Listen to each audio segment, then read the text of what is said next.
Winning oral argument. Honourable court के अंदर आपने आर्ग्यूमेंट की तरतीब क्या रखनी है, अपनी बहस को किस तरतीब से आपने बोलना है, facts, relevant laws, relevant judgments, logic और थ्योरीज की तरतीब, पैटर्न आपने क्या रखना है, जिससे ऑनरेबल कोर्ट आपकी बहस से न सिर्फ मुतासिर हो बल्कि आपको मैक्सिमम हद तक रिलीफ भी मिल जाए। आज हम लाहौर से बाहर गुजरांवाला स्टेशन के अंदर गए थे अपने केस के अंदर, जहां पर मेरी चेक ट्रायल के अंदर एक फ्रेंजी की एप्लीकेशन के ऊपर बहस थी। ऑनरेबल कोर्ट के अंदर मैंने कुछ बहस की, अप्रोक्सीमेटली 10 से 15 मिनट के आसपास की होगी। मकसद था चेक को फ्रेंजी के लिए अप्रूव करवाना ऑनरेबल कोर्ट से। तो ये बहस भी मेरे सामने पड़ी है, जो मेरी बहस थी, जो मेरे आर्गुमेंट थे। ये हैंडराइटिंग तो खैर आपको नहीं समझ आ पाएगी, ये अप्रोक्सीमेटली कोई 4 पेजेस के ऊपर होगी मेरी बहस। अब कहने और बताने का मकसद सिर्फ ये है कि आपने बहस का पैटर्न क्या रखना है, या फिर मैं अपनी बहस का पैटर्न क्या रखता हूं, किस तरीके से बहस का आगाज करता हूं।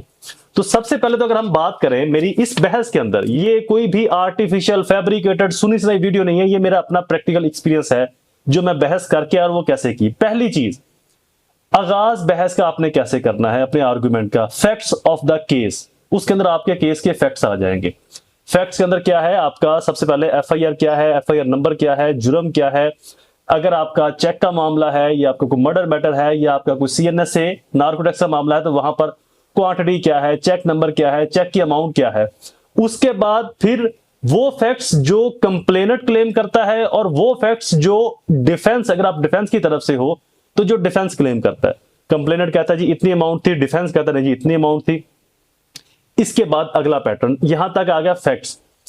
फैक्ट्स क्या जरूरी इसलिए है कि अक्सर मैंने ये नोटिस किया है कि कुछ हमारे यंग दोस्त, हमारे यंग लर्नर कौंसल जब ऑनरेबल कोर्ट में जाते हैं तो वो डायरेक्टली जाकर अपना क्लेम बोलते हैं कि जी हम ये चाहते हैं, या फिर वो डायरेक्टली जाकर थ्योरेटिकली बहस शुरू करते हैं, या फिर वो डायरेक्टली जाकर सिर्फ फैक्ट्स को इतना लंबा खींच रहे हैं। आपने फैक्ट्स की बहुत डिटेल नहीं करनी, आपने पूरी पूरी एफआईआर, पूरी पूरी तफ्तीशें जिम्नियां नहीं पढ़नी, रेलिवेंट चीजें बतानी है जो आपके रेलिवेंट फैक्ट्स है।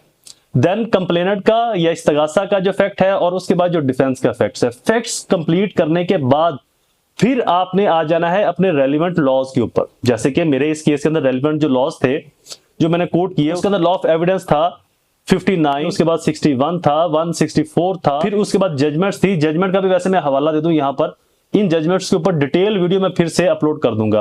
पीएलडी 2015 लाहौर 7-8 थी फ्रेंजी के बारे में जजमेंट, और एक लेटेस्ट जजमेंट है ऑनरेबल हाई कोर्ट की 2026 की, पीएलजे 2026 लाहौर 100, और रिट पिटीशन है 5343/2025 मोहम्मद सलमान वर्सेस कमर वगैरह, ऑनरेबल लॉर्डशिप अहमद नदीम अरशद साहब की ये जजमेंट है, जिसके अंदर उन्होंने फोरेंसिक करवाने के लिए इसेंशियली करार दिया है किसी भी डिस्प्यूटेड डॉक्यूमेंट्स को।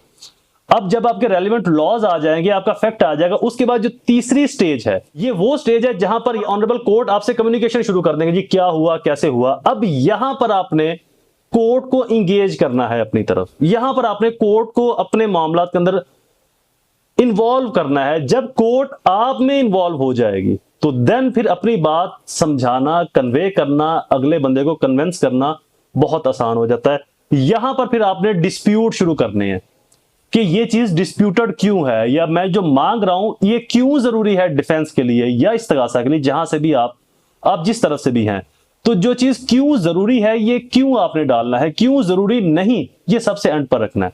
क्यों जरूरी है ये आपने जितना जल्दी हो सके ऑनरेबल कोर्ट के दिमाग में चीज पेनिट्रेट कर देने के क्यों जरूरी है ये फेयर ट्रायल के लिए। आर्टिकल 10A के लिए, आर्टिकल 10A बहुत क्लैरिटी के साथ फेयर ट्रायल के ऊपर और राइट ऑफ इक्वालिटी के ऊपर जोर देता है। रेलिवेंट लॉज, उसके बाद डिस्प्यूट आ गया, देन जो अगला पोर्शन है वो है आपकी जजमेंट का।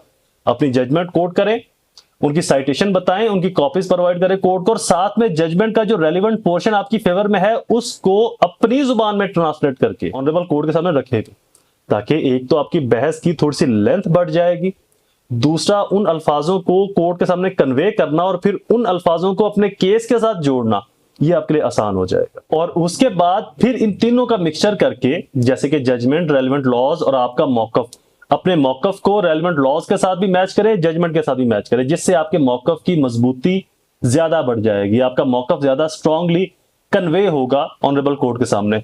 अब जो लास्ट पोर्शन है, बहुत सारे लोग इसको मिस कर देते हैं, डेट इज कॉल्ड, ये मैं अपनी आर्गुमेंट शीट के अंदर मैंने वैसे यहां पर लिखा भी हुआ है, अपने जो अपना आखिरी पोर्शन था यहां पर, objection of the court and objection of the opposite council. अब जितने भी एक्सपेक्टेड ऑब्जेक्शंस हैं ऑनरेबल कोर्ट के, जितने भी एक्सपेक्टेड ऑब्जेक्शंस हैं मेरे लर्नड ऑपोजिट काउंसिल के, वो मैं यहां पर तहरीर करता हूं कि वो ये भी पूछ सकते हैं, वो ये भी पूछ सकते हैं, वो ये ऑब्जेक्शन राइज कर सकते हैं, वो ये ऑब्जेक्शन राइज कर सकते हैं। ऑब्जेक्शन अराइज करने के बाद फिर मैं उनके सेटिस्फैक्टरी आंसर भी बनाता हूं कि मुझे उस पर क्या जवाब देना है, मुझे उस पर क्या रिप्लाई करना है, मुझे उस पर क्या कहना है, ऑनरेबल कोर्ट को क्या कहना है, अपने अपोजिट फाजिल दोस्त को क्या कहना है जो मेरा मुखालिफ वकील होगा, इस ऑब्जेक्शन का रिप्लाई। ये मोस्ट इंपॉर्टेंट पार्ट है।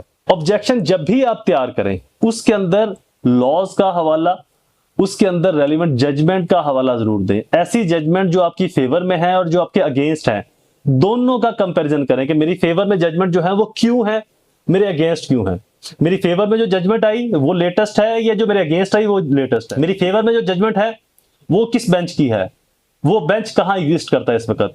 मेरी फेवर में जो जजमेंट है वो सिंगल जज की है, डिविजनल जज की है या फुल बेंच की है। मेरे अगेंस्ट जो जजमेंट है वो किस नौयत की जजमेंट है, किस तरह के पैटर्न, किस तरह के रूल्स के ऊपर वो जजमेंट है। इन चीजों को जरूर पढ़कर, ताकि जब आप बहस करें तो आपको पता हो कि मेरा मुखालिफ कितनी शिद्दत से हमला करेगा और मैंने उसका कैसे रिप्लाई या कैसे उसका आंसर करना है। Stay connected.